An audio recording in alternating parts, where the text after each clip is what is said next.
सम्माननीय पूर्व राष्ट्रपति जी डॉक्टर अब्दुल कलाम,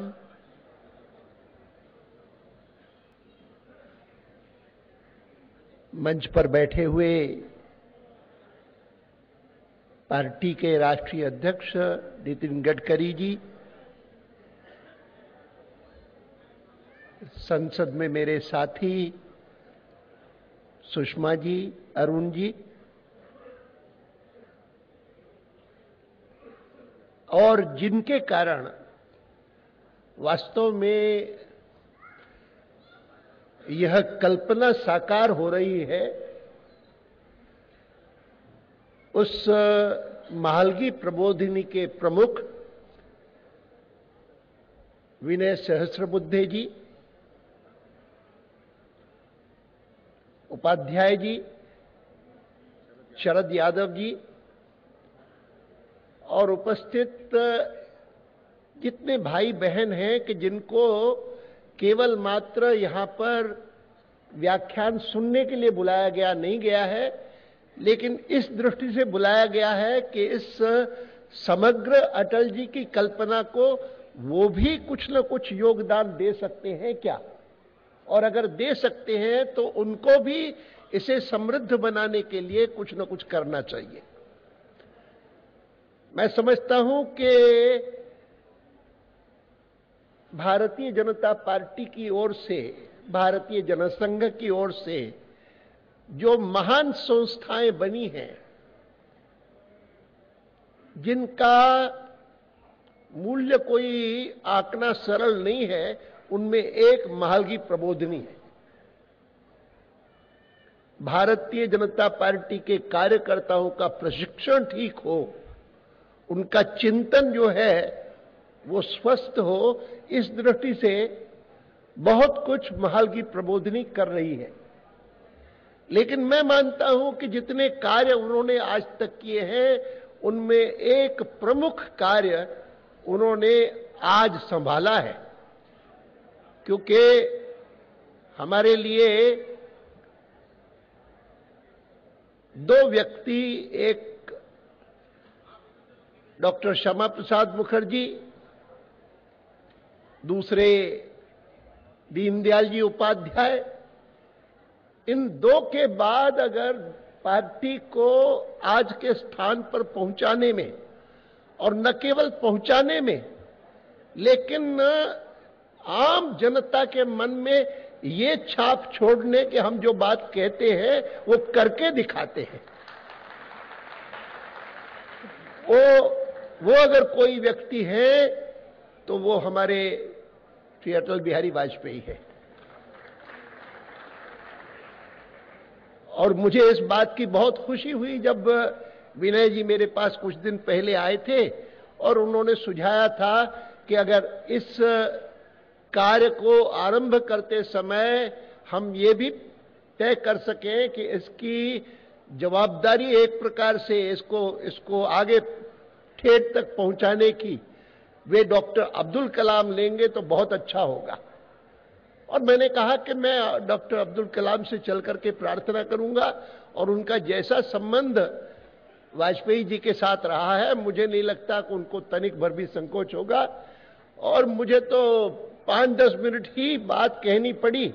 मैं उनके निवास पर, विनय जी मेरे साथ गए थे और उनको निवेदन किया। उन्होंने कहा कि मुझे कोई आपत्ति नहीं, इस प्रकार के कार्य को संभालने में मैं जो कुछ भी कर सकूंगा वह करूंगा। और तभी यह बात तय हुई थी कि इस कार्य का आरंभ एक प्रकार से हम श्री फोर्ट ऑडिटोरियम में एक इस प्रकार के समारोह के साथ करें, जिस समारोह के लिए भी उन्होंने आना स्वीकार किया।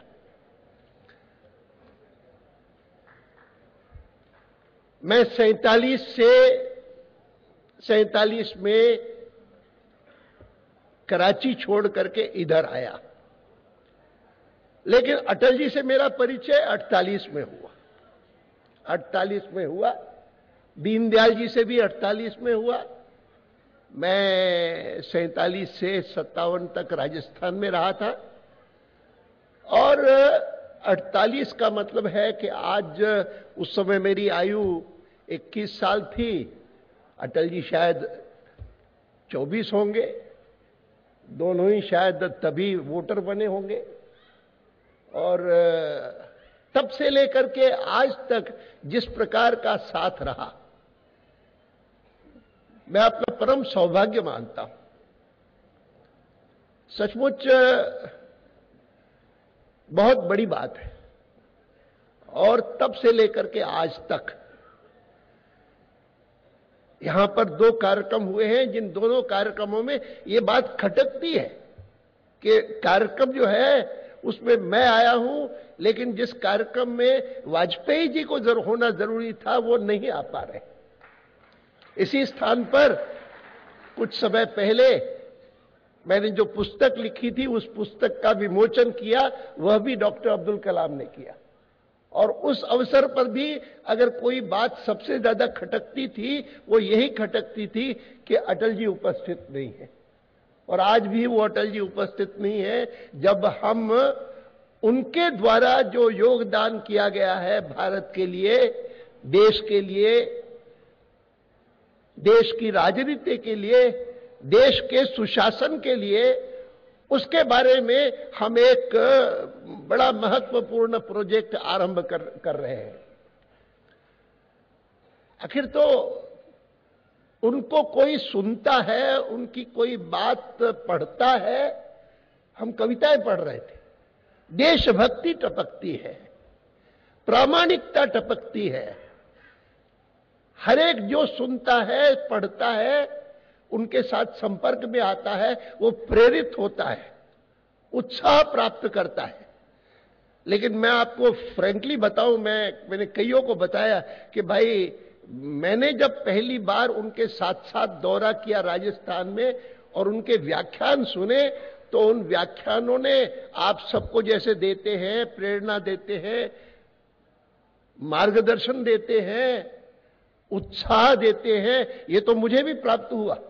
लेकिन मुझे एक एडिशनल उसका असर हुआ कि मेरे मन में एक कॉम्प्लेक्स पैदा हुआ कि सार्वजनिक जीवन में, राजनीति में अगर बोलने की क्षमता ऐसी होनी जरूरी है तो मैं तो इसके लिए उपयुक्त बिल्कुल नहीं हूं।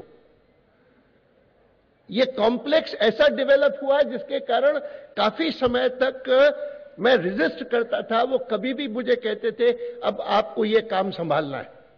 और खास करके जब उन्होंने, वो स्वयं वाजपेयी, दीनदयाल जी के अध्यक्ष, वो जब दीनदयाल जी नहीं रहे हमारे पास तो अध्यक्ष अटल जी बने पार्टी के, भारतीय जनसंघ के। और ये 68 की बात है। और 68 के बाद से लेकर के वो उन दिनों में पार्टी का चुनाव वार्षिक होता था और वो 4 बार जब तक हुए और 72 तक हुए, उसके बाद उन्होंने कहा भाई मैं 4 बार हुआ हूं, अब तो मैं नहीं हूंगा। अब उन्होंने कहा कि तुम क्यों नहीं होते हो? मैंने कहा भाई मैं नहीं हो सकता, मैं कुछ लिख लेता हूं लेकिन मैं बोल नहीं सकता। उन्होंने कहा कि ऐसे क्या बात है? मैंने कहा मैं बोल नहीं सकता, मेरी क्षमता नहीं है।